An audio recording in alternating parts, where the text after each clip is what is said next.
Hi, Ms. Hobbs. How we doing? Doing pretty well, Mr. Hatfield. How's it going? Hey, day two, right? That's Day, right. day two. I'm getting tired. It's only the second day, Ms. Hobbs. It's Okay. only the second Okay. day. Come on, you've got it. You've got it. In Okay. fact, I'll I've heard some try. really cool stuff about what you're doing, Thank which you. is kind of why we're going to chat today. Just to start off, how has the transition been for you? Well, it's actually gone surprisingly well since I'm one of the dinosaurs and the tech stuff can sometimes be a little overwhelming. But because we have super great support at Powhatan with Dr. Hesberg and Nicole Miller, our tech team, I think they prepared us really well. And I've enjoyed using the Google Meets. Honestly, I'm probably using them a little bit more than some of my colleagues because I love to see those cute little seventh grade faces. Today they all showed me their dogs, so Cool. That's cool. so they're keeping it real, keeping it real. But we've done a lot of Google Meets, and of course, you know, I'm teaching both English and science. So we've done before break and before COVID-19 hit us. We were studying astronomy, and we did a lot of things with Mars. You know, in the past I've done like the whole solar system, but this time we really focused on Mars. And I had found this website, and it's called Future You, and it's collaboration between Boeing and Discovery Education. And Cool. they had some really cool modules. I just want to read a couple of them here. One was space ergonomics. There was one, the Deep Space Gateway. There was one on Mars landings, and topology optimization. You might have to look that one up. That's a pretty tricky one. And long endurance space flight. And so right before break, that's pretty much where we ended. And then come to find out that we're going to be doing Powhatan homeschool here for a while. So we're now moving on to our final section, and the kids are actually getting to design a Mars colony. Cool. Cool. Now you've done that particular program before. We're going to jump into that in just a second. Okay. So, so as you've made this switch to more synchronous learning online, Mm-hmm. you know, in real time, talking about using Google Meets, what kind of challenges have popped up for you? Well, a couple, sometimes the students can't find the code to get onto Google Meet. That's always a little bit exciting. Thank goodness the kids are all connected, so someone will text someone else. And today it was great. I had two full classes for both of my science sections. And we're learning things like, you know, they're seventh graders, so they like to talk over each other usually. So we have figured out the best way to deal with those kind of problems is for everyone to mute themselves. And then if they have something to say, they can unmute themselves. And I also even use the little chat button.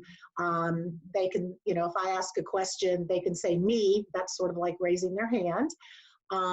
Sometimes I ask yes or no questions, so then they can type that. Cool. And turning in assignments was really a big problem last week. You know, most of my kids turned it in on time, but I had several. I don't know if it was tech issues. I don't know if it was just being a little bit slippery because we are talking about seventh graders here. But I immediately emailed or called or texted parents and the kids, and parents were awesome because they just got their kids to get those assignments turned in. So I can't say enough about that. I mean, it definitely takes a village to get this whole technology thing going, but the kids seem to be into a groove now. I think they enjoy seeing each other. Hopefully they enjoy seeing me. Maybe not as much as your little daughter enjoys seeing her teacher, but She was excited. She was super excited to see Mrs. Yoder, let me tell you. Yeah, those first graders, those seventh graders, a little bit trickier when they get to see their teacher. That's funny. So, One last question to touch on. uh-huh. So you mentioned the Mars landing type project, and what does that look like for you shifting online? I know you guys are using some CoSpaces there, things that we've done before. Well, what does that look like now in a shift to online? Okay. Well, the good news is, since our tech program at Powhatan has, you know, really been going here for a couple years, my seventh graders are familiar with CoSpaces. So that's really thanks to Nicole Miller. I guess they first started using Mars CoSpaces when they were in fifth grade. And so they know what's going on.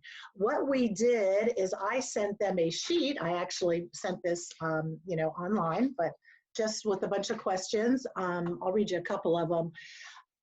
And I sent them websites as well so that they could do some research. But the project is to develop a Mars colony. So they have to decide what energy source they're going to use and what equipment will be needed to produce this energy. How will they obtain water? How will they deal with waste management? How will they obtain oxygen and what kind of equipment might they need? How will they get food? Um, and shelters. What would their shelters be made of? Because as you probably know, the Mars environment is pretty harsh. So, we can't be walking around exposed to radiation and extreme temperature and that sort of thing. So the kids did all this research. We did this last week. They did their research. And then, I have to look at my notes here, I gave them more instructions about what I wanted in their CoSpace project. So they had to include a house, a common area, a greenhouse, an energy production facility, a water making and oxygen facility. And they got to think about, like, were they going to use the lava tubes that are on Mars, because that could protect you, getting underground could protect you from radiation and extreme temperatures. Some of the kids developed shelters that were connected by tubes above ground. So once again, to protect. So as I'm thinking about this, maybe we need a little bit of this for fighting coronavirus right now here on Earth. I was just thinking the same thing. Gracious, no virus up there, right? Hey, one quick point is that CoSpaces is a virtual reality Correct. environment, one that the kids have to create all of these different pieces of that activity, create that in a virtual setting to then share with classmates, right? Yeah, and it works out great because it really doesn't matter some kids are definitely more skilled with technology than others, but everybody can do this. On CoSpaces, if you're an advanced tech person, you can actually do some coding to get figures moving, and get inside of buildings. But the kids who it's a little bit more difficult for, or don't have, are working off their phone, you actually can work off your phone to do this. They can just do the exterior of the buildings. So my big thing was I wanted everyone to give it a try. And hopefully I wasn't going to see crazy things like a skyscraper, because I don't think we're quite there yet for something like that on Mars. So hopefully they were looking at the questions that they researched, and so that their buildings are things that actually could be built on Mars. What's cool about that is you've done that project before. You guys have done that in your physical classroom.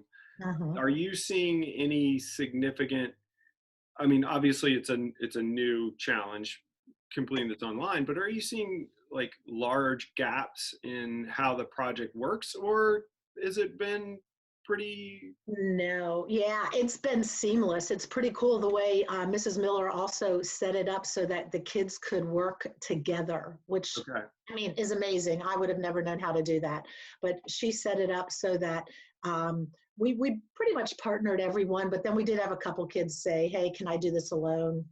We were good with that. But so in the classroom the kids would sit beside each other and work on it, but online they could both manipulate the screen from their homes and add things. So that was pretty cool, and we can share it. A couple of kids earlier today shared on Google Meet. They are learning how to do the present now, and they can talk and show all of us. So it's pretty cool. That's awesome. And that's cool because we've seen, your previous projects like this come Right, together right, using, in that particular case, you were able to use VR goggles. I know that right, you can do similar stuff with just CoSpaces online, right. Yeah, but the project remains fairly the same, which is right. pretty awesome. Yeah, it sure is. Cool. So thank you for touching base. I know we're going to get a couple of kids together, chat a Yes. little bit about the project. Look forward to that. Okay.